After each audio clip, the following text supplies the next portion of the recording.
Good evening and welcome to the Wine Mothership. My name's Ian. And I'm Peter. And today we've got a couple of Chateauneuf du Papes. Lovely. Oh yeah. So Ian, I notice bottles in front of us and there seems to be a liquid in it. What is it? This is Chateauneuf du Pape, king of southern French wines. Fantastic. You've got a wine based on Grenache, and it's just the king of the area. You've got different types of soil, loads of sunshine, and the cooling Mistral winds coming in to keep the grapes less jammy. It's going to be wicked. So you said this is a Grenache then? Yeah, but I'll tell you what, you've got tons of grapes that are going in here. We've got Cinsault, Coumoise, Mourvèdre, Muscadin, Picpoul Noir, Syrah, Terre Noir, Vaccaras, Bourg Blanc, Clairette Blanche, Clairette Rosé, Grenache Blanc, Grenache Gris, Picardin, Picpoul Blanc, Picpoul Gris and Roussanne. Which is, yeah, I know, which is coincidentally the order they're listed in on Wikipedia. Okay, all right. And what are we expecting from these wines then? Expect bright fruit. Maybe something a little bit truffly, herbal character as well, like dried Provençal herbs. We should get some concentration as well, because the amount they're allowed to produce every year is very low for France. Okay, super. Ian, this is the first one we're looking at today. That's right. Can you give us a little background to this? Of course, no problem. This is the Clos de l'Oratoire 2007 Chateauneuf du Pape. Robert Parker vintage, very warm, very sunny. One of my personal favourites as well. Right. And it's a blend of 80% Grenache. Okay. It's got 8% Syrah, 7% Mourvèdre, the rest is Cinsault. The producer prides itself on the diversity of the terroir. It's got lots of different kinds of soil that they grow the grapes on, and it's aged for 1 year. Okay. Big old vat, so it's not going to have too much of any kind of barrel flavouring on it. But I'm excited about tasting it, definitely. What do you reckon? Well, should we get into it? Absolutely. Well, actually, my first impressions of this was nice. It's just nice. Yeah, nice. I'd love to go into more detail about why I think so. I found it very kind of lacking in kind of distinctive qualities that I could. I know exactly what you mean. I had to reach, but one of the things that I thought it's crimson with a bit of a copper rim. Yeah. Don't you agree with that? Yeah. Yeah, a little bit of, it's basically cherry and a little bit of dried fruit, maybe dried cherry or cranberry. You know what? I just got that. I got a little bit of like sun-dried tomatoes. Just a little popping through there. Sure, that wouldn't be out of place. Yeah. The earthiness is just slightly wild mushroom. Can't quite put my finger on it. It's got a bit of vegetables going in there. It's more vegetable-y than it is fruity. Yeah. But it's a very pleasant glass of wine, I thought. Yeah, absolutely fantastic. Body medium. Yeah. Sure. Yeah. Slightly. I thought very pleasing. Very pleasing indeed. Yeah, fantastic. I mean, for me, it's like a split of about 70-30 red to black fruit, which is, I think there's a surprising amount of black fruit in here for Chateauneuf du Pape. Fleshy.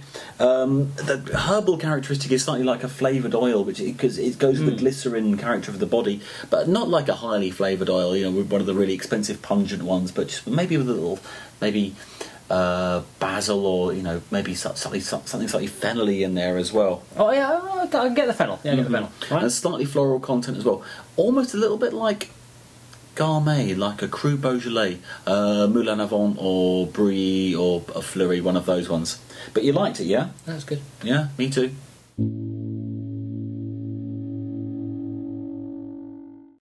Right then, Ian. So our next wine is next one is going to be the Le Cailloux. Which means? The rocks. The boulders? Ooh, the boulders. I like that. I think it's to do with, where they grow the grapes. I'm not too sure what kind of fruits in this wine, but I can tell you a little bit about what they've got on their property. Oh, we do. Okay, this is from a property with 65% planted Grenache, 20% Mourvèdre, and 12% Syrah, and 3% other red varietals. Oh God! What could that be? I hope it's not balderdash. Well, I'm not going to read the list again. Right. But the big difference here is the way they make this wine. There is at least 1/3 of the grapes they produce every year from this property that go into new oak. Probably quite big barrels, knowing the southern Rhone. But I couldn't find any more information out about it. Rest of it goes into either 1 or 2 year barrels, half and half. But this maker does also make a higher grade wine, the Centenaire, Ooh. I believe. So I reckon, you know, whatever comes out of the barrel's best goes into that one. So I couldn't detect any new oak on the flavour. Okay, well... But, you know, but you get into it, see what you think. Go on. Well, I had a couple of cracks at this, and...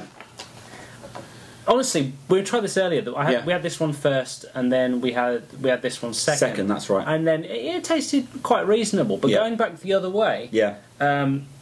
It was a little bit more abrasive to the palate than I first expected. Absolutely, a really noticeable drop in quality. A little, certainly a good tinge of acetone coming through. Yeah. The thing that kind of was, you know, really kind of stuck in my mind and to some degree in my throat was, it tastes like kind of crappy liqueur chocolates. You know, the ones that you have like, you know, dark chocolates around like the horrible Polish vodka or something. That's right, yeah. It's like there was a bit of sweetness, but whatever it was completely washed away with the kind of gallons of kind of chemical mess that followed.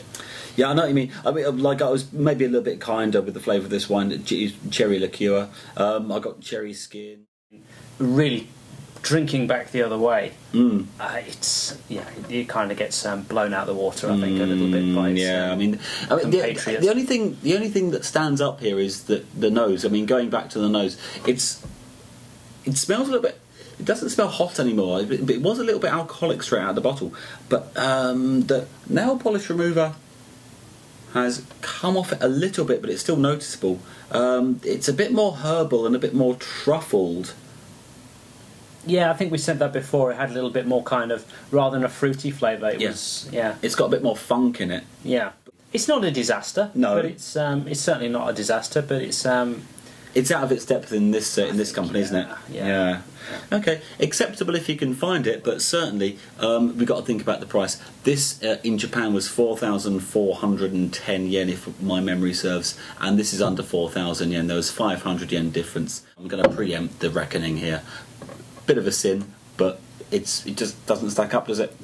Okay.